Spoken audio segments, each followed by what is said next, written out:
कल हमको महाराज मीराबाई के वंशज हमें मिलने आए कल रात को। उन्होंने चलते चलते हमें चित्र दिखाया जहां ठाकुर जी के बाल्यकाल में ही दर्शन हो गए थे मीरा को। क्या अद्भुत दर्शन है, कितना अद्भुत है हमारा राजस्थान।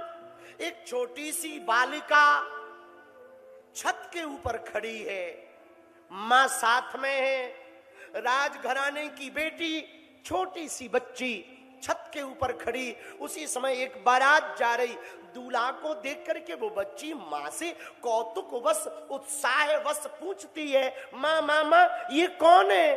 बेटी ये दूल्हा है, फलानी फलानी बिटिया का ब्याह हो रहा, उसका ये बर है। अच्छा माँ, तो माँ मेरा भी तो कोई बर होगा? हाँ तेरा भी बर है। माँ मेरा बर कहाँ है, मुझे मिलाओ ना। बेटी अभी नहीं, बाद में मिला दे। नहीं नहीं माँ, मुझको भी ऐसे ही दूल्हा चाहिए, ऐसे ही सजा वजा घोड़े पे बैठा हुआ मेरा दूल्हा बताओ ना। बच्ची की जिद पर माँ क्या बोले, छोटी सी बच्ची अब क्या बताए, तो नीचे हाथ पकड़ करके ले गई और ठाकुर गोविंद को दिखाकर बोली, बिटिया यही तेरा दूल्हा है, यही तेरा बर है। जैसे ही उसको देखा, श्याम सुंदर चितवन सरोज कजरारी अखियां घुंघराली लटे लटके मुख ऊपर कुंडल लोल कपोलन की निवछावर प्राण करूं कृष्णा बल जाऊं लला के बोलन की।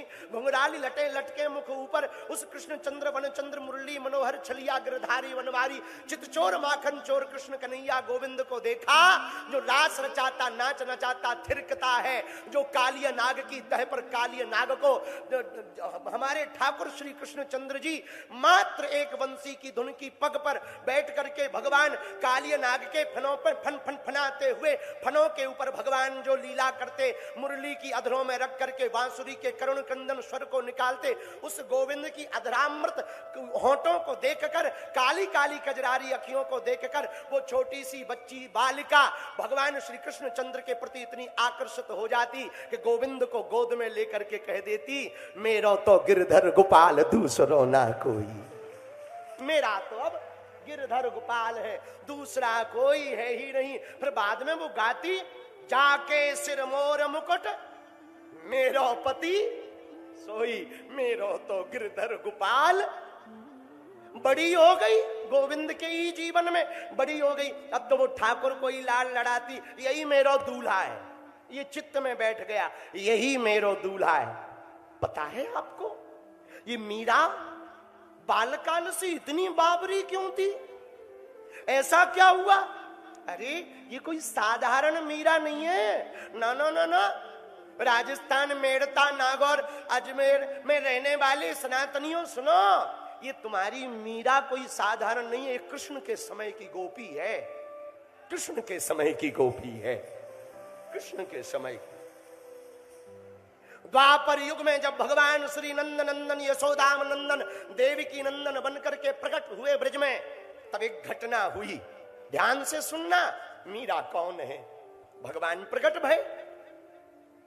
एक दिन इंद्र की मति मारी गई, इंद्र ने ब्रज में मूसलाधार बारिश की, 7 दिनों तक बारिश हुई। ठाकुर जी कहते, हमने ये कथा सुनी है, ये गोपी उसी समय भगवान को मिली। नया नया ब्रज में एक ब्याह हुआ, नई नई शादी। महाराज जी, शादी की जो नई नवेली दुल्हन ब्रज में आई, उससे उसकी सासू मां ने कहा, सुन यहां एक जादूगर रहता है। वो बेचारी नई नई थी, उसे तो पता नहीं था। मां कौन सा जादूगर? अरे बोली सुन तो, तू अपना घूंघट मत निकालना यहां, और सुन कुछ दिनों के अंदर यहां पर एक जादूगर है, छोटा सा बच्चा 8 साल का, नाम उसका कृष्ण कन्हैया है। तू अपना मुंह ना उसे दिखाना, ना उसकी तरफ देखना। क्यों मां? है तो बच्चा, पर पूरे ब्रज की स्त्रियों को बाने पागल बना रखो है, बड़ो बाबरो है, बड़ो पागल बना देता, ऐसो मंत्र फूंकता, सब उसके पीछे ही डोलती हैं। तो सुन ले कान खोल के, वो आएगा, जिद करेगा, तू ना तो घूंघट निकालेगी ना मुंह देगी, वो सुन आंखों में तो देखना ही नहीं।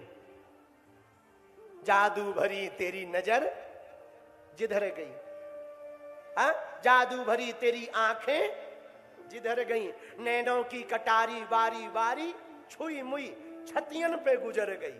जादू भरी तेरी आंखें, तो बाकी आंखों में ना बड़ा जादू है, देखना नहीं। सुन, तब तक ननंद आई। हाँ हाँ भाभी भाभी भाभी सुन, वो जो है ना नंद को छोरा, यशोदा को छोरा, बा को यहाँ सब प्यार से कनुआ कहवे कनुआ, काना कहते हैं काना।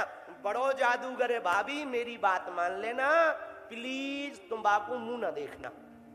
अब बेचारी नई नई, उसे क्या पता, पहली बार ब्याह हो के आई है, उसे लगा होगा खतरनाक आदमी है, तो बच्चा पर डेंजर हो सकता। बेचारी चुप हो गई। 2 दिन बाद ठाकुर जी आए। काकी काकी, ओ काकी। हाँ लाला, मैंने सुनो तेरे घर पे नई नई बहू रानी आई है। हाँ सही सुनो।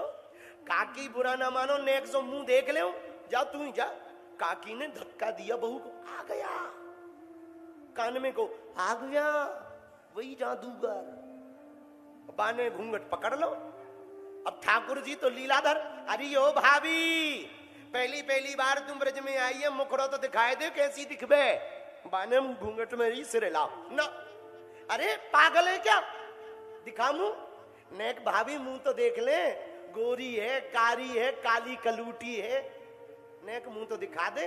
बाने फिर सिरे लायो ना, घूंघट जोर से पकड़ लिया। भगवान ने घूंघट पकड़ा और झटका मारना चाहा, बाने ठाकुर जी को कोहिनी मार दी, गिर गए ठाकुर जी। भगवान तो सब जानते हैं, अंतर्ध्यान है, अंतर्यामी है, मन की जानने वाले हैं। भगवान बोले अच्छा मेरो मुंह ना देखने तुझे, जा, मैं भी वचन दे रहा हूं नंद को छोरा, आज के बाद न तू को मुंह दिखाऊंगा न तेरो देखूंगा। और चले गए। भगवान जब चले गए, ठाकुर जी जब चले गए, उसको लगा छोटा सा बच्चा है, नाराज हो गया तो हो गया, क्या फर्क पड़ता। लेकिन तब तक गोवर्धन लीला हुई ब्रिज में, गिरिराज लीला। इंद्र ने पानी बरसाया तो ठाकुर जी के पास संपूर्ण ब्रजवासी पहुंचे। इंद्र की मति मारी गई, कोई उपाय करो। भगवान ने कहा गोवर्धन के पास चलो। गोवर्धन के पास आए। भगवान ने छोटी सी अंगुली पर, कनिष्ठ अंगुली पर पूरे गिरिराज को रख लिया। नाम पड़ गया गिरिराज धरण।